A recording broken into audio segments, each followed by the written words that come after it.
Mental health ऐसी चीज़ है जो बहुत लोग इसके बारे में बात नहीं करना चाहते, लेकिन ये बहुत ही ज़रूरी है। और मैं ऐसा बोलूँगी कि हमारे देश में लोग मेंटल हेल्थ की बातें नहीं करना चाहते, ये इनकम्प्लीट स्टेटमेंट होगा, क्योंकि दुनिया भर में लोग मेंटल हेल्थ के बारे में बातचीत नहीं करना चाहते हैं। और क्यों ये स्टिग्मा है, क्यों ऐसा ये टबू है, मैं जानना चाहती हूँ और हम इसे एक्सप्लोर करेंगे अपने डॉक्टर्स के साथ। और ये भी पूछना चाहूँगी डॉक्टर्स से कि मेंटल हेल्थ अलग है और मेंटल वेलनेस अलग है, ये दोनों चीज़ें बहुत ही अलग है। प्रिवेंशन एक चीज़ है and taking care of yourself एक बहुत ही एक अलग चीज़ है। इससे पहले हम आगे बढ़ें, एक सवाल ऑडियंस से, कितने ऐसे सारे लोग ऑडियंस में हैं जिन्हें कभी ना कभी लगा है कि हमें काउंसलिंग या थेरेपी की ज़रूरत है? Honest answers. कितने सारे लोग हैं जो कि काउंसलिंग या थेरेपी या some sort of medical advice doctors से ले चुके हैं? अपने परिवार में ऐसे लोग देख रहे हैं जिसे आपको लगता है या उन्हें लग रहा है कि उन्हें मेंटल हेल्थ काउंसलिंग की ज़रूरत है? अपने आसपास परिवार, फ्रेंड्स। डॉक्टर समीर है हमारे साथ और कोई शर्म नहीं है और कोई एम्बैरेसमेंट नहीं है मुझे ये एक्नॉलेज करने में कि ये मेरे ट्रीटिंग डॉक्टर रह चुके हैं। इन्होंने मुझे मेडिकेशन भी दिया है और काउंसलिंग भी की है। डॉक्टर, ये एक्नॉलेजमेंट पूछना चाहूँगी, कितनी ज़रूरी है कि हम एक्सेप्ट करें कि जैसे हमारे पेट में दर्द हो रहा है और हम डॉक्टर के पास जा रहे हैं, या हमें सर्दी ज़ुकाम है, हमारी तबीयत नहीं ठीक है, मेंटल हेल्थ के लिए भी हमें हेल्प लेना, मदद लेना बहुत ज़रूरी है। नहीं, बिल्कुल। आप हेल्थ आज तक की समझ है, राइट? हेल्थ के आपने जो कुछ पहलू निकाले उसमें मेंटल हेल्थ आपने डाला। आप हेल्थ को डिफ़ाइन कैसे करेंगे अगर उसमें मेंटल हेल्थ नहीं डालेंगे? तो हेल्थ कंप्लीट ही नहीं हो सकती। आप डॉक्टर्स, या दो डॉक्टर बैठे हैं, आप जब मेंटल हेल्थ की सपोर्ट के लिए जाते हैं, आप कहाँ जाते हैं? अस्पतालों में जाते हैं, क्लिनिक्स में जाते हैं, चाहे वो मनोवैज्ञानिक हो, मनोचिकित्सक हो। सो एक बात ये समझनी बहुत ज़रूरी है कि मेंटल हेल्थ के बिना हेल्थ वैसे ही कंप्लीट नहीं है। और जिस तरह से हम हेल्थ की बात करते हैं कि मुझे डायबिटीज़ है तो मैं क्या करूं, मैं डॉक्टर से एडवाइस लूं, लाइफस्टाइल की बात करूं, अपनी दवाओं की बात करूं, अपनी टेस्टिंग की बात करूं, how is it any different? जब कोई अंतर ही नहीं है तो ये जो अंतर है ये सारा स्टिग्मा का है। सालों साल की स्टिग्मा, सालों साल की कॉन्वर्जेशंस की नेगेटिविटी, वो डिस्क्रिमिनेशन जो सालों साल चलते आया है। और दुनिया भर की बात है, स्नेहा बिल्कुल सही कह रही थी, ये इंडिया का टॉपिक नहीं है कि हमारे यहाँ डिस्क्रिमिनेशन है, ये बात बिल्कुल सही नहीं है। ग्लोबली 3/4 लोग जिनको मदद की ज़रूरत होती है वो मदद नहीं मांगते हैं, क्योंकि उन्हें यही लगता है कोई क्या कहेगा, लोग मेरा मजाक उड़ाएंगे, लोग मेरी गलती निकालेंगे। तो इस सोच से बाहर आना है। And that's why I think congratulations to the India Today group कि आपने मेंटल हेल्थ को जगह दी। ये बहुत ज़रूरी है। डॉक्टर वोरा, आपकी प्रैक्टिस में पूछना चाहूँगी, क्योंकि हम एक्नॉलेजमेंट की बात करें, ऐसा क्या होता है जो लोग बहुत समय बाद आपके पास आते हैं और ये कहते हैं कि हम आना चाहते थे लेकिन हम किसी तरीके से आ नहीं पाए, या फैमिली ने इंकरेज नहीं किया, या फैमिली ने कहा? ये सारी चीज़ों के बारे में हम बातें ना करें तो बेहतर है। पहले तो मैं आपको कॉन्ग्रेचुलेट करना चाहूँगा कि आपने इतनी ओपनली एक्सेप्ट किया, ये हर कोई नहीं कर सकता। तो पहली बात है कि एक्सेप्टेंस की बात आती है। और जैसे अभी जो सबसे बड़ी चीज़ ये है कि सबको लगता है, एक पुराना नोशन है कि अगर आपने कोई मेंटल हेल्थ के लिए किसी से हेल्प ली तो आप पागल हैं, जो कि फैक्ट नहीं है। हमारे से पूछे तो हमारे पास जो लोग आते हैं, पूरे वर्ल्ड में देखा जाता है एंग्जाइटी और डिप्रेशन है जो सबसे ज़्यादा कॉमन माना जाता है। तो जो रियल पागलपन है, जो साइकोसिस है, उसकी परसेंटेज कम है। बट ये जो पुरानी नोशन चलती आ रही है कि अगर आप गए डॉक्टर के पास तो कहीं लोग ये ना कहें कि तुम पागल हो, वो जो चीज़ है वो लोगों को प्रिवेंट करती है। दूसरा, उनके दिमाग में ये भी होता है कि अगर हमने स्टार्ट किया ट्रीटमेंट तो पता नहीं कितना लंबा चलेगा। और एक बहुत बड़ा जो फैक्टर है वो प्रिवेंट करता है लोगों को हमारे पास आने में, वो ये है कि एक मिथ्स है साइकेट्रिक मेडिसिन्स की। सुबह नड्डा साहब ने इतनी अच्छी तरह से, इतना बढ़िया तरीके से बताया कि साइकेट्रिक मेडिसिन्स जो हैं वो बहुत बढ़िया मेडिसिन्स हैं हमारे पास, हम लोगों की लाइफ्स को नॉर्मल ला सकते हैं। वो जो मैसेज है वो पर्कुलेट जब तक नहीं करेगा तो लोगों को लगता है कि अगर साइकेट्रिस्ट के पास गए, पहली बात है कि जाने में बड़ा चैलेंजेस है, जाते हैं तो फिर उनको लगता है कि अगर हम गए, किसी ने देख लिया तो क्या होगा। और जैसे डॉक्टर पारिक हो, हम हो, तो हमारे पास टॉप मोस्ट लेवल से लेकर बॉटम सारी कैटेगरी के लोग आते हैं। जो टॉप मोस्ट लेवल के लोग हैं, जो सेलिब्रिटीज़ हैं या जो अचीवर्स हैं, उनको लगता है कि हमारी सोशल इमेज में कुछ होगा। मतलब सोशल इमेज क्या होगा, लोग क्या कहेंगे। ऑफ कोर्स आपके जैसे काफ़ी सेलिब्रिटीज़ ओपनली आ रहे हैं और वो एक्सेप्ट कर रहे हैं। Why? Because it is such a common problem. जैसे किसी को जुकाम हो सकता है, वैसे किसी को एंग्जाइटी हो सकती है, डिप्रेशन हो सकता है। तो ये सब फैक्टर्स हैं। तो जब भी मेरे पास लोग आते हैं और जब वो ट्रीटमेंट स्टार्ट करते हैं और बोलते हैं, तो मैं कहते जी दवाई आपने लिख दी डॉक्टर साहब, दवाई कितनी लंबी चलेगी? मैं एक क्वेश्चन पूछता हूँ, क्या ब्लड प्रेशर की दवाई आपने ली, किसी को जानते हो? तो या डायबिटीज़ की ली? तो जब उनको ये समझाया जाता है कि अगर आपको दवाई दी जा रही है, अगर आपकी प्रॉब्लम बहुत ज़्यादा, दवाई अगर लंबी भी लेनी पड़े तो कोई दिक्कत नहीं है, तो तब उनको समझ आता है। तो जब तक हम लोग ये समझेंगे नहीं कि ये प्रॉब्लम ऐसी है जो बहुत कॉमन है, हर घर में आपको कम से कम एक व्यक्ति, और जब से पेंडेमिक आया तो हर घर के अंदर ज़्यादा से ज़्यादा लोगों के ऊपर ये स्ट्रेस है। दूसरा, लाइफस्टाइल में इतने चेंजेस आ रहे हैं। यंगर जनरेशन, आपके लाइफस्टाइल में चेंजेस का मतलब आप सो ही नहीं रहे हैं। अभी आपने पीडियाट्रिशियन को सुना कि 8 से 12 घंटे की नींद चाहिए यंगस्टर्स को। आप सोचिए कितने बच्चे आज की डेट में सो रहे हैं।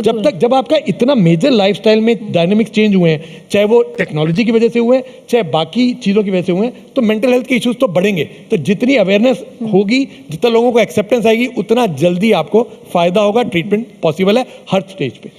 डॉक्टर पारेख, एक्सेप्टेंस में आपने कुछ सालों में क्या देखा है, टेलीमेडिसिन के थ्रू या और कोई तरीके के थ्रू, कि ज़्यादा से ज़्यादा लोग इसके बारे में बात करें? कई सारे लोग अपने एक्सपीरियंसेस को बताएंगे, दूसरों को इंकरेज करने के लिए बिल्कुल ही नॉर्मल है। इससे क्या फ़र्क आया है कुछ सालों में? नहीं, इसमें कोई दो राय नहीं है कि मैं अपने 30 साल इसमें देखूं, right from student to now, तो जितना अवेयरनेस तब था उस डेफिनेटली बढ़ा है। मुझे ऐसा लगता है कि ऑर्गेनिकली बढ़ा है। इसमें कोई बहुत ज़्यादा जो प्रमोशन होना चाहिए था, जिस तरह का बूस्ट होना चाहिए था, वो हुआ नहीं। तो जो बढ़ा है वो ऑर्गेनिक बढ़ा है। यस, पेंडेमिक ने बहुत ज़्यादा पहलू उसका आगे लाए, और जैसे WHO 2020 रिपोर्ट बताती है कि 25% इंक्रीज़ हुई है डिप्रेशन एंजाइटी की। बट मुझे जो लगता है वो ये है कि लोग क्या बोलेंगे, मोर इम्पॉर्टेंटली लोग मुझे बताएंगे तुम ऐसे ठीक कर लो, वैसे ठीक कर लो, ये खा लो, वो कर लो, तुम्हारी गलती है, तुम्हारी कमज़ोरी है, इस तरह की चीज़ें। ज़्यादा मत सोचो, सुबह उठ के थोड़ा वॉक कर लो। बहुत से आपको ऐसे आंसर्स मिल जाएंगे, लेकिन all of this actually creates those holes. तो ये जो एक्सेप्टेंस है वो बढ़ रही है, लेकिन एक्सेप्टेंस को और बढ़ना ज़रूरी है। पर मुझे इसका एक और इम्पॉर्टेंट एस्पेक्ट कहना है यहाँ पे। सी, अवेयरनेस अपने आप में कभी भी सक्सेसफुल नहीं हो सकती जब तक एक्सेस नहीं होगा। अब मान लीजिए आपको समझ में आ गया कि आपको डिप्रेशन है और आपको ज़रूरत है हेल्प की और आप लेना चाहते हैं, लेकिन एक्सेस कहाँ पे है? और मुझे लगता है वहाँ पे डिजिटल इंडिया का बहुत बड़ा रोल है। मेरा अपना ऐसा मानना है कि टेलीमानस जो गवर्नमेंट की बहुत यूनिक अटेम्प्ट है, जो बहुत सक्सेसफुल अटेम्प्ट है, और अगर इसको हम स्टडी करते हैं, मैं तो खैर प्राइवेट प्रैक्टिस से हूँ तो मैं बाहर से देख रहा हूँ इसके ऊपर, मुझे ऐसा लगता है कि आने वाले कुछ दशकों में जब रिफ्लेक्ट किया जाएगा हिस्ट्री में कि मेंटल हेल्थ ग्लोबली किस चीज़ का सबसे ज़्यादा इम्पैक्ट है, तो मुझे ऐसा लगता है टेलीमानस उसमें बहुत टॉप में रहेगा। That how in a population like ours, जहाँ पे रीच की इतनी प्रॉब्लम है, जहाँ डेंसिटी ऑफ एक्सपर्ट्स इतने अलग तरह से डिस्ट्रीब्यूटेड है, जो लार्जली अर्बन में डिस्ट्रीब्यूटेड है, वहाँ पे कैसे हमने डिजिटल इंडिया को यूज़ करके एक्सेस हर कोने में पहुँचा। और मुझे लगता है कि हम सबको praise it where it should be. और टेलीमानस मुझे लगता है कि एक ऐसा मार्गदर्शक है जो across the board, across countries इसमें सीखने वाली बात है। टेक्नोलॉजी की आपने बात की, टेक्नोलॉजी की अच्छाइयाँ भी होती है लेकिन टेक्नोलॉजी की बुराइयाँ भी होती है। और डिजिटल वर्ल्ड में जो हम सब अपने आप को इस समय पा रहे हैं, हम फ़ोन में लगे पड़े हैं, सभी लगे पड़े हुए हैं, इंस्टाग्राम देखते हैं, सोशल मीडिया रील्स देखते हैं, हमें लगता है कि यही रियलिटी है। इससे कैसे, डॉक्टर वोरा पूछूंगी आपसे, परपिचुएट हो रहा है मेंटल हेल्थ क्राइसिस, जो सिर्फ हमारे देश में नहीं, हमारे देश के बाहर भी है, कि एक नोशन है कि यही इसी तरीके से हमें लगना चाहिए। एक नोशन हमारे सर में आ गया है कि हम अगर ऐसे हम नहीं दिखते हैं तो हम शायद सोसाइटी में, अपने फ्रेंड्स, अपने पेयर में एक्सेप्टेबल ना हो। और यंग जनरेशन बहुत प्रोन है।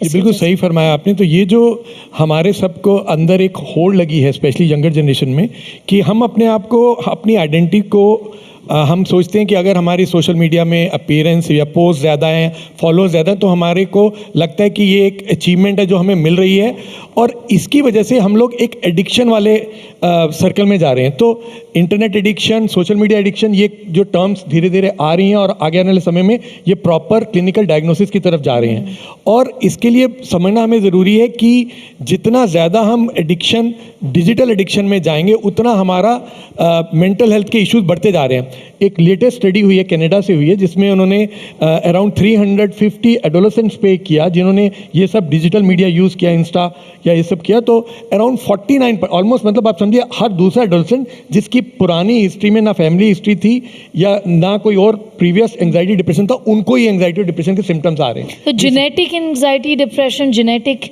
भी हो सकता है? जी जी जी। इसके बारे में बताएं। मतलब अगर किसी की मदर को पोस्टमार्टम डिप्रेशन था तो चांसेस है कि उनकी मतलब अगर उनकी बेटी को भी हो? जी जी। सो अगर आप साइकेट्रिक डिसऑर्डर्स की बात करते हैं तो मैं बोलता हूँ geno, bio, psycho, socio economic, genetic loading. अगर फैमिली में किसी को डिप्रेशन है या एंग्जाइटी है या कोई भी है, तो उसमें चांसेस होते हैं कि नेक्स्ट जनरेशन में आने के। बायोलॉजिकली जब हम कहते हैं केमिकल इम्बैलेंस की बात करते हैं, जहाँ पे मेडिसिन का सबसे ज़्यादा रोल है। साइको सोशल एस्पेक्ट, जिसमें ये सारी चीज़ें, एनवायरनमेंट का जो environmental end of course economical, if you have financial stress और व्हाटएवर। सो इन सब के कॉम्बिनेशन से चांसेस ज़्यादा होते हैं। तो इसलिए इस तरह की कोई भी चीज़ तो सबसे इंपॉर्टेंट है। इसीलिए हम बात कर रहे हैं, स्क्रीन टाइम की बात कर रहे हैं। इसलिए हम कहते हैं सबको कि बच्चों के लिए सुपरवाइज करें पेरेंट्स, और पेरेंट्स को खुद एग्जाम्पल सेट करना होगा by not themselves becoming addicted to digital mobile and all. बिल्कुल। Before we move ahead, audience से पूछना चाहूँगी क्योंकि यंगर ऑडियंस काफ़ी है, आपके सिबलिंग्स हो, छोटे बच्चे 14, 15, 16 साल से नीचे और उनके पास फ़ोन है इस समय, सिबलिंग्स, आसपास कज़न्स, फैमिली में डिजिटल मीडिया का जो ऑब्सेशन है वो छोटे जनरेशन में भी बहुत ज़्यादा स्टार्ट हो रहा है। मैं अपने सर्कल में देखती हूँ 9, 10, 11 साल के बच्चों को फ़ोन दे दिया, आईपैड्स दे दिया गया है। कितना डेंजरस है ये trend? Doctor Sameer Parekh, I think this is least spoken about. इस प्रॉब्लम में कितना स्पॉटलाइट इस समय हमें डालना चाहिए? ऑस्ट्रेलिया जैसी कंट्री है, उन्होंने सोशल मीडिया बैन कर दिया 16 साल के बच्चों के लिए, और जो एक्सपर्ट्स हैं जो वर्क कर रहे हैं इस एरिया में वो कह रहे हैं कि स्क्रीन टाइम 2 साल के नीचे के बच्चे को तो देना ही नहीं चाहिए।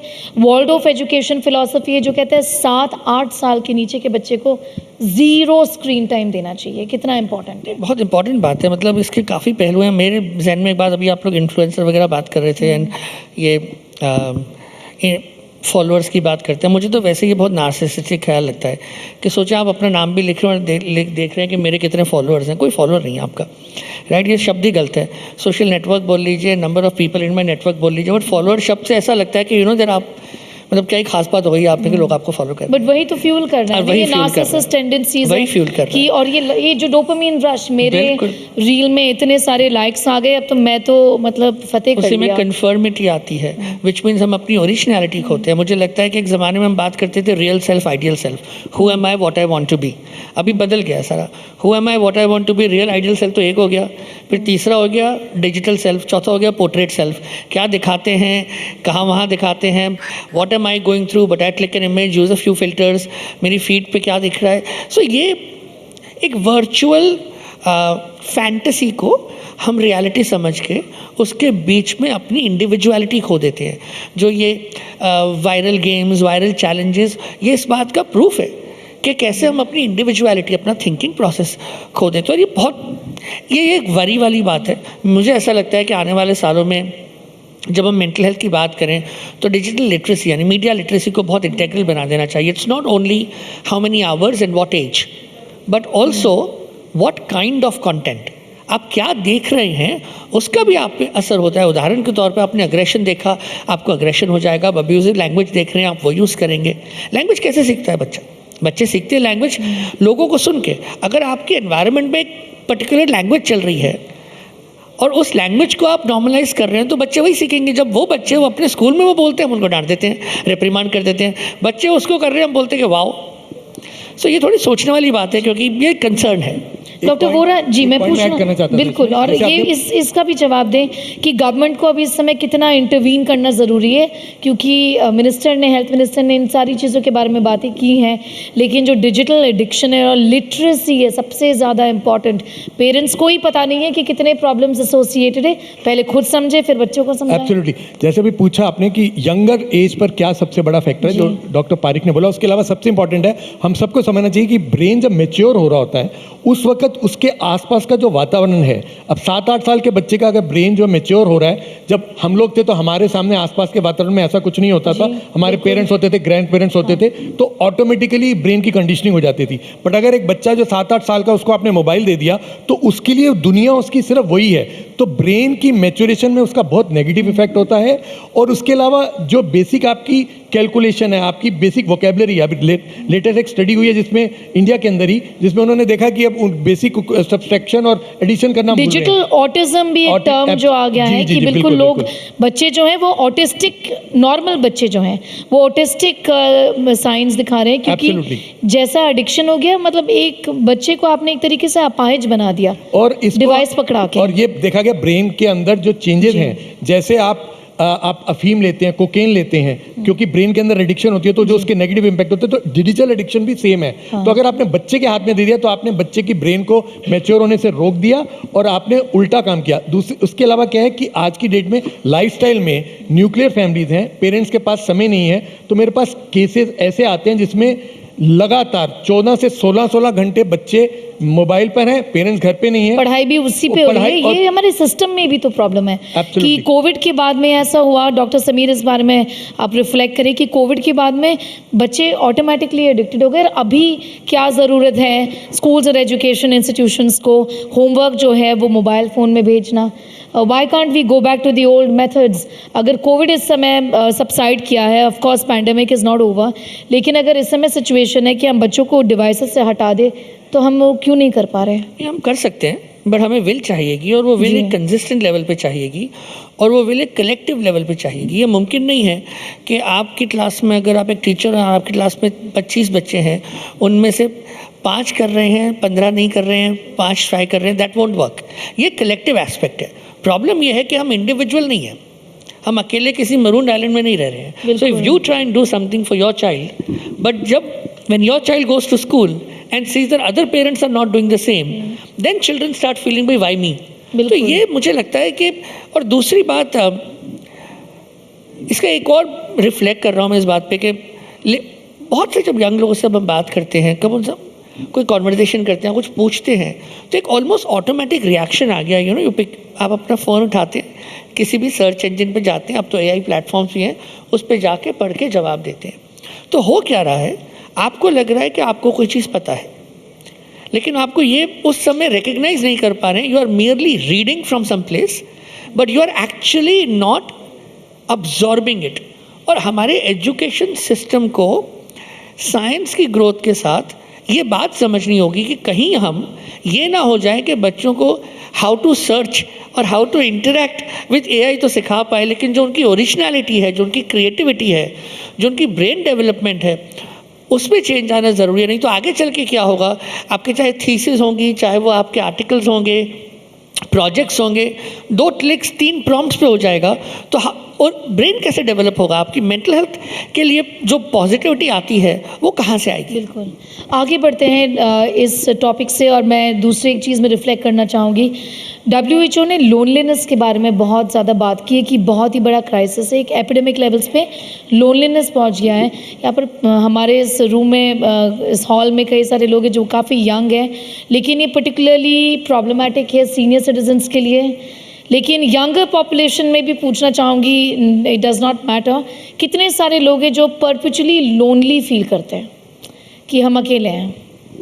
और अगर रेगुलरली नहीं, बट ऐसे मोमेंट्स आते हैं, हाँ। एवरी नाउ एंड देन, कई बार ऐसा लगता है आई फील लोनली, ऐसा। Okay, it's great. Okay, that at least this is not a मैंने problem that they're dealing with. I written this book alone in the crowd, जिसमें इसी चीज़ पे reflect किए थे कि हम कैसे क्राउड में अलोन फील करते हैं। मेरे कॉलीग के साथ लिखी है, कामना छेबर जी के साथ, और तब हमने यही लिखा था कि उसका जो एक रीज़न है वो सिर्फ ये नहीं है कि हमारी रिलेशनशिप्स नहीं है, ये भी है कि हमारी लिविंग में माइंडफुलनेस नहीं है। दोनों चीज़ें समझना ज़रूरी है. It's not merely the crowd, meaningful relationships और माइंडफुलनेस ऑफ लिविंग, ये दो चीज़ें को समझना ज़रूरी है. बट लोनलीनेस, या लोनलीनेस में सबसे इंपॉर्टेंट पॉइंट है, आप ये बोला जाता है कि loneliness is equal to 15 cigarettes per day. Imagine 15, इतना ज़्यादा स्ट्रेस है. तो लोनलीनेस में डेफिनेटली जो चेंजिंग लाइफस्टाइल है, चाहे वो एल्डरली की बात करें चाहे यंगस्टर्स की, उसमें बहुत कॉमनली ये देखा जा रहा है कि आप इतना ज़्यादा आजकल की रोज़मर्रा की ज़िंदगी में बिजी हैं कि पहली बात है कि आप इन पर्सन मिलना कम कर दिया, हर चीज़ टेक्नोलॉजी पे चले गए. एक घर के अंदर आप बैठे हैं, हस्बैंड वाइफ हैं, वो भी व्हाट्सएप पे बात कर रहे हैं, बच्चे हैं वो सब अलग अलग कमरों में हैं और सब व्हाट्सएप पे बात कर रहे हैं या टेक्नोलॉजी यूज़ कर रहे हैं. तो जितना ज़्यादा हम ह्यूमन टू ह्यूमन इंटरेक्शन रखेंगे, जितना, क्योंकि as human beings we are meant to interact with others, तो जितना वार्मथ, अफेक्शन डायरेक्ट इंटरेक्शन से आती है, जो हमारा पैरासिम्पैथेटिक सिस्टम बोलते हैं हम, कि जो हमारे को रिलैक्स करता है, वो इंटरेक्शन से आता है, वो लोगों से मिलने से आता है, वो लोगों के साथ इंटरेक्ट करने से आता है, जो कि बहुत ज़्यादा कम होता जा रहा है. तो कहीं ना कहीं एंग्जाइटी, डिप्रेशन का बढ़ने का पार्ट में लोनलीनेस का रीज़न में ये भी है कि हमारी जो पूरी ज़िंदगी है वो एक मैकेनाइज तरीके से टेक्नोलॉजी ड्रिवन हो गई है, जिसमें हमें ये ध्यान रखना चाहिए कि हमारे को डिसाइड करना है कि टेक्नोलॉजी हमने कैसे यूज़ करनी है. Technology should not tell us कि वो हमारी ज़िंदगी कैसे जैसे हमारे बेनिफिट के लिए, जैसे डॉक्टर पारिक ने एट द आउटसेट कहा कि टेलीमेडिसिन इम्पॉर्टेंट है, डिजिटल इंडिया के थ्रू हम अपने लाइफ्स को इम्प्रूव कर सकते हैं. ये नहीं कि इंस्टाग्राम हमारे लाइफ को रूल कर रहा है, लेकिन इंस्टाग्राम एडिक्शन, कितने सारे लोग ऐसे मानते हैं कि वो एडिक्टेड फील कर रहे हैं, फ़ोन हर बार यूज़ कर रहे हैं, वॉशरूम में फ़ोन ले जा रहे हैं, नींद से सबसे पहले, नींद जब खुलती है तो फ़ोन कौन कौन यूज़ करता है? गिल्टी और इंस्टा चेक कौन करता है? इंस्टाग्राम चेक कौन, कितने सारे लोग हर आधे घंटे में, चलो आधा घंटे तो मैंने ज़्यादा बोल दिया, 15 मिनट में कौन इंस्टाग्राम उठा रहा है? नहीं, मैं बताऊं, मैं व्हाट डू आई डू, मैं अपना जो फ़ोन है, आप कभी शाम के बाद ट्राई करिएगा, स्विच ऑफ होगा. ठीक है, बहुत ही अच्छी चीज़ है. मैं रात को सोते वक्त ज़रूर उसे स्विच ऑफ कर देती हूँ. हाँ, that is a very healthy thing to do. और उठा के कहीं दूर रख दीजिए. हाँ. कि सुबह जब आपको मन भी करे देखने का, तो इतना आलस आ जाए कि फ़ोन ना उठाता है. डॉक्टर वोरा, आप क्या करते हैं? फ़ोन देखते हैं सवेरे? सच्ची बताएं. नहीं, मैं कितने अपॉइंटमेंट्स है, कितना काम है? Not at all. मेरा मोबाइल वैसे भी मैं साइलेंट पे रखता हूँ. अच्छा. और डाइवर्ट किया होता है, ही नोज. क्योंकि अब हम, I practice what I preach, we should do that. कि I know I am not addicted to media. और इंस्टाग्राम जैसी चीज जो कि मैं देखता हूँ, कई लोग रात को उठ के ये चेक करते हैं कि इंस्टा में रील में कोई रील नहीं आई. अच्छा, डिनाइल एक बहुत बड़ा इशू है. मैंने कई लोगों को देखे चुके थे, नहीं ज़्यादा मत बोलो, हम नहीं यूज़ कर रहे इतना इंस्टाग्राम, और स्क्रीन टाइम देखेंगे दिन में 8 घंटे. डॉक्टर पारिक, आजकल तो स्क्रीन टाइम भी पता चल जाता है. बिल्कुल. उसके बावजूद we continue to be in denial. We continue to believe that it is okay, और हमें पता नहीं चल रहा. और देखिए, अभी जो ब्रेन फॉग की भी जो बात चल रही है, वो क्यों चल रही है, इसको समझिए. तभी मैं बोल रहा हूँ कि इट्स नॉट मियरली आप कितनी देर कर रहे हैं, आप क्या कंटेंट कर रहे हैं, उसका भी आपके कॉग्निटिव ग्रोथ पे असर हो रहा है. ब्रेन रॉटिंग की बात करते हैं हम, पॉपकॉर्न ब्रेन की बात करते हैं आजकल. अटेंशन स्पैन कितना होना चाहिए और कितना है? अटेंशन स्पैन बहुत कम होता जा रहा है, आप समझेंगे. और ये देखा जा रहा है कि attention deficit disorder all over the world वो बढ़ता जा रहा है, और उसमें डेफिनेटली बच्चों के अंदर टेक्नोलॉजी का ओवर यूज़ बहुत बड़ा फैक्टर है. बिल्कुल. तो और क्या अगर हम आप देखते हैं, और इसमें मीडिया का डायरेक्ट रोल, डिजिटल मीडिया का रोल है. क्यों? क्योंकि आपकी आदत पड़ गई, आपको हर चीज़ instantly very fast you have to change. क्योंकि आपको जो हाई मिलता है, आपने एक रील देखी, suddenly you want to shift because you want to go for another high, better high. तो वो जो चीज़ है हमारे को करके, तो हमारा अटेंशन स्पैन छोटा हो गया. तो आप देखेंगे, आप जब आप देख रहे होंगे तो आप 2 मिनट बहुत बड़ी बात है, 30 सेकंड में आप चेंज करेंगे because you want to see something better. तो ये सारी चीज़ें हमारे ब्रेन पर नेगेटिवली इंपैक्ट करती हैं, अटेंशन स्पैन डिक्रीज करती हैं. बहुत ही प्रॉब्लमेटिक ये भी है, क्योंकि हम स्मोकिंग और अल्कोहल की बात तो करते हैं, दीज आर नोन एनिमीज, है ना. ये जो है ये अननोन एनिमी है, तो अननोन एनिमी ज़्यादा डेंजरस हो गया है. आगे बढ़ते हैं, सुसाइड्स के बारे में बात करते हैं. Highest rate of suicides, doctor Parikh, in India. If I say that, I don't think I am really wrong in saying that. नहीं, मुझे ऐसा लगता है कि it's not about the number, because one also needs to understand percentage, population density, और भी पहलू हैं जी जो समझना ज़रूरी है कि सुसाइड प्रिवेंटेबल है. एवरी टाइम हम किसी भी ह्यूमन को सुसाइड से लूज़ करते हैं, वो सोसाइटी का कलेक्टिव फेलियर है. आप प्रिवेंटेबल कॉज ऑफ डेथ में डेथ के बारे में बात कर रहे हैं, तो ये हमारे लिए एक बहुत बहुत शर्म की बात है. और इसके बहुत से रीजंस हैं। सुसाइड प्रिवेंशन के लिए हम क्या कर रहे हैं? Media reportage, social media conversations of suicide, early intervention, early identification, work place mental health, school mental health, geriatric mental health, more importantly socio economic factors जो ग्लोबली एक कारण बन रहे हैं। तो वहाँ पे जिन लोगों को सिग्निफिकेंट डिस्ट्रेस आता है उन लोगों के लिए हम क्या इंटरवेंशन लाते हैं, ये सारी चीज़ों के बारे में सोचना ज़रूरी है। चाहे वो कॉर्पोरेट इंडिया का रिस्पॉन्सिबिलिटी हो, चाहे वो NGO सेक्टर हो, चाहे हमारी पॉलिसी मेकिंग हो, चाहे मीडिया हो, चाहे एजुकेशनिस्ट्स हो, चाहे हेल्थ केयर प्रोफेशनल्स हो, चाहे हेल्थ केयर प्रोवाइडर्स हों। मुझे ऐसा लगता है कि जहाँ तक मेंटल इलनेसेस और सुसाइड प्रिवेंशन की बात है, हम सब एक दूसरे को थोड़ा सा फेल ही कर रहे हैं और इसमें हम एक दूसरे की पीठ थपथपाने के बदले हमें ये करना चाहिए कि हम एक्स्ट्रा क्या कर सकते हैं, इंक्लूडिंग हेल्थ केयर प्रोवाइडर्स। आप जहाँ पे आसपास देखेंगे कितने हेल्थ केयर प्रोवाइडर्स हैं, हॉस्पिटल नेटवर्क्स हैं जहाँ पे इंटीग्रेटेड मेंटल हेल्थ प्रोग्राम्स हैं, कितनी जगह है जहाँ पे टर्शरी केयर में मेंटल हेल्थ की सर्विसेज अवेलेबल हैं, किस तरह की हेल्पलाइंस हमारे यहाँ अवेलेबल हैं, क्या सोशल इकोनॉमिक सिक्योरिटी के प्रोविजंस हमारे पास हैं, वर्क प्लेस मेंटल हेल्थ पे हम क्या कर रहे हैं। तो ये क्वेश्चंस हमको एक्चुअली मंथन करना बहुत ज़रूरी है और ये हमें ना, this should Rahul us up that हमारे होने के बावजूद how are we letting young people die by suicide. Absolutely. और डॉक्टर वोरा, आपसे मैं पूछना चाहूँगी, ट्रेडिशनली जो हमारा सेटअप था, जॉइंट फैमिली, हम आपस में बातें करते हैं, विलेजेस में पंचायत बैठी जाती थी, अगर कोई फिजिकली या मेंटली अनवेल, सिस्टम ही एक तरीके से ख़त्म हो गया है। Meditation which is known to calm you down and help you, for that is our gift to the world. हमने दिया है, हमारे ऋषि मुनियों ने सिखाया है मेडिटेशन, लेकिन हम सब भूल गए। कितने लोग मेडिटेट करते हैं, डीप ब्रीदिंग करते हैं यहाँ पर? Guilty of learning but not doing it. Doctor Vora, Before I will answer this, but before that I want to add what you were Yes, asking. sure. Suicide prevention पे you can understand 4 days back 25 तारीख को United nation general assembly ने जी। Non communicable diseases के साथ mental health को add किया for the first time for the whole world.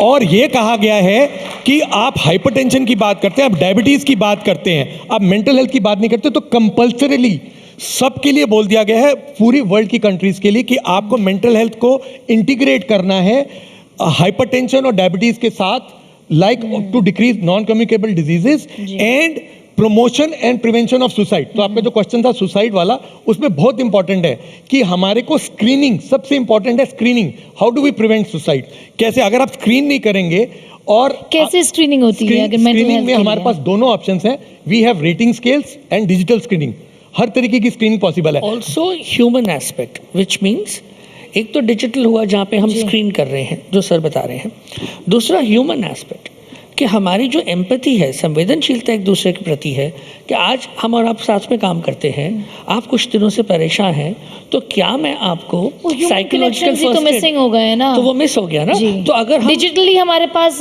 20,000 friends है, लेकिन उसमें से कितने सारे फ्रेंड्स हम किसी भी ह्यूमन फ्रेंड्स और कितने नकली फ्रेंड्स है, सोशल मीडिया के फ्रेंड्स। स्नेहा, ह्यूमन रिलेशनशिप्स को कोई भी डिजिटल चीज रिप्लेस नहीं कर सकती, कभी नहीं कर सकती, कभी नहीं कर सकती। कौन मानता है कि उनका एक पक्का दोस्त है? पक्का एक, I can't say that. Okay. और Okay. और ये वर्ल्ड वाइड रिसर्च ही कही गई है, आपने बोला ना 20,000 फ्रेंड्स, कि मैक्सिमम ब्रेन आपका एडजस्ट कर सकता है 150 फ्रेंड्स के साथ, इससे ज़्यादा आप कर ही नहीं सकते, मेंटेन ही नहीं कर सकते, ठीक है। और आपने एक पॉइंट पूछा था, जो पहले वाला क्वेश्चन था कि योगा मेडिटेशन ये तो हमारा है। अब हम माइंडफुलनेस की बात करते हैं। माइंडफुलनेस क्या है? हमारे को वेस्टर्न वर्ड दिया गया, हमारा अपना है। हम मेडिटेशन तो हमने सिखाई है वेस्टर्न वर्ल्ड को, so why should we go to the western world when we are the leaders ourselves. हमारा योगा, प्राणायाम, मेडिटेशन ये हमारा सालों साल से कितने सालों से चल रहा है, और ये हमारी जो हमारी एक तरह की दुनिया को देन है, उसको हमें अपनाने में बिल्कुल शर्म नहीं करनी चाहिए। बिल्कुल, बच्चों में भी इम्पोर्टेंट है, और प्रीवियस सेशन में भी डॉक्टर्स ने इसको टच अपॉन किया कि ये कोई रॉकेट साइंस तो नहीं है, ये बच्चे भी कर सकते हैं। जैसे मैंने अपनी बेटी को मेडिटेशन सिखाया है, वेरी गुड, और बहुत ही 8 साल की लड़की है, बच्ची है, तो ये बहुत ही डूएबल है, और बच्चों को भी आप सिखा सकते हैं। डॉक्टर पारिक, इस पर स्ट्रेस ज़रूर करिए, ये कितना ज़रूरी है और कितना हेल्प करता है। नहीं, मुझे लगता है कि पूरी जो हमारी जीवन शैली है वो अगर हमें बच्चों को सिखानी है तो बचपन से ही सिखानी है। आप उसको एक होल की तरह देखिए, फिजिकल एक्टिविटी, ब्रीदिंग एक्सरसाइजेज जो ग्राउंडिंग करती हैं, आपको पता होना चाहिए कब स्लो डाउन करना है, कब चार्ज अप होना है, कब जोन इन करना है, कब जोन आउट करना है, राइट। उसी तरह से फिजिकल एक्टिविटी एंड स्पोर्ट्स, हम बात करते हैं मेडल्स की जब टूर्नामेंट्स आते हैं, बट हम कितने बच्चों को एनकरेज करते हैं, कितने बच्चों को बोलते हैं जाओ खेलो इंडिया में हिस्सा लीजिए, ये सोचिए। उसके बाद पीयर रिलेशनशिप्स, यानी आप मीनिंगफुल रिलेशनशिप्स को कितना एंकरेज करते हैं, क्योंकि यही वो स्तंभ है जो आगे चल के आपकी लाइफ पे इम्पैक्ट करेंगे। लॉन्जिविटी का भी ये एक रीज़न है, जैसे Yes. जापान में देखा गया है कितना इम्पोर्टेंस वो सोशल रिलेशनशिप्स को देते हैं। Japanese live for 100 years. इस समय जापान में 1 लाख प्लस पॉपुलेशन है जो 100 अबव है।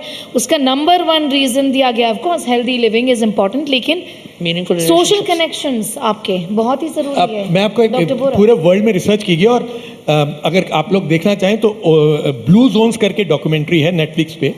ब्लू जोन्स आइडेंटिफाई किए गए वर्ल्ड के अंदर 7 जगह जहां सबसे ज़्यादा लॉन्जिविटी है। हाँ। ठीक है, तो ये देखा गया कि वहां पर ऐसा क्या स्पेशल है, तो उसमें ये पाया गया कि ये लोग सारे के सारे ओल्ड एज वाले इकट्ठे रहते हैं कम्युनिटी में, बिल्कुल। दूर दूर तक वॉक करते हैं, जाते हैं, उनका नेचुरल हैबिटेट ऐसा है, खाने पीने में मिनिमम बहुत लाइट चीज़ लेते हैं और कनेक्टेड रहते हैं और एंड तक 90 प्लस 100 प्लस अपने आप को बिजी रखते हैं। तो ये जो ह्यूमन कनेक्टेडनेस की बात कर रहे हैं वो कितना इंपॉर्टेंट है। आपकी फिजिकल एक्टिविटी दूर दूर तक, एक एरिया में माउंटेन वाले एरियाज है वहाँ तक वो वॉक करते हैं, तो ये सारी चीज़ें दर्शाता है कि जितना आप कनेक्टेड रहें, एक्टिव रहें, मेंटली एंड फिजिकली बोथ। क्योंकि आप अगर कोई कईयों की हॉबीज़ दिखाई तो हॉबीज़ में वो कुछ ना कुछ करते रहते हैं, एज डजंट मैटर देयर। तो ये माना गया कि जितना आप मेंटली और फिजिकली एक्टिव रहेंगे और अपने लोगों के साथ कनेक्टेड रहेंगे उतनी लॉन्जिविटी ज़्यादा है। जी। तो ये एक छोटा सा सिंपल सा सॉल्यूशन है अगर आप रहना चाहते हैं हेल्दी लॉन्जिविटी के साथ और स्ट्रेस फ्री। जी। डॉक्टर पारेख, आपने वर्क प्लेस मेंटल हेल्थ की बात की। मैं पूछना चाहूँगी आपसे, ऐसा कई बार बोला गया है कि work is your life, really 70 hours of work a week. आप कैसे देखते हैं इस कंट्रोवर्सी को? कई सारे लोगों ने इसमें टिप्पणी की है, आप क्या कहना चाहेंगे वर्क लाइफ बैलेंस के ऊपर? मेंटल हेल्थ के लिए वो क्यों ज़रूरी है? नहीं, अगर हम वर्क लाइफ बैलेंस नहीं करेंगे तो आपको आज नहीं तो कल बर्नआउट आएगा। आपकी जो लॉन्गिट्यूडनल एक्सिस है मैराथन की तरह, आप मैराथन को स्प्रिंट की तरह नहीं कर सकते हैं और आप एक ही दिन में 4 स्प्रिंट रेस नहीं कर सकते हैं। ये बेसिक फैक्ट है, ये वर्क पे भी लागू करता है। ग्लोरिफिकेशन कल्चर आ गया है, जो जितना ज़्यादा घंटे काम करेगा वो मास्टर है। और ये भी तो हो सकता है ना कि आपको ज़्यादा घंटे इसलिए लग रहे हैं क्योंकि आप काम ठीक से नहीं कर रहे और आपका ध्यान एक जगह नहीं रह रहा, तो आधे घंटे के काम को आप 1 घंटा 2 घंटे लगा रहे हैं। It's a way you look at it, but कहीं ना कहीं ये टॉप डाउन एस्पेक्ट है।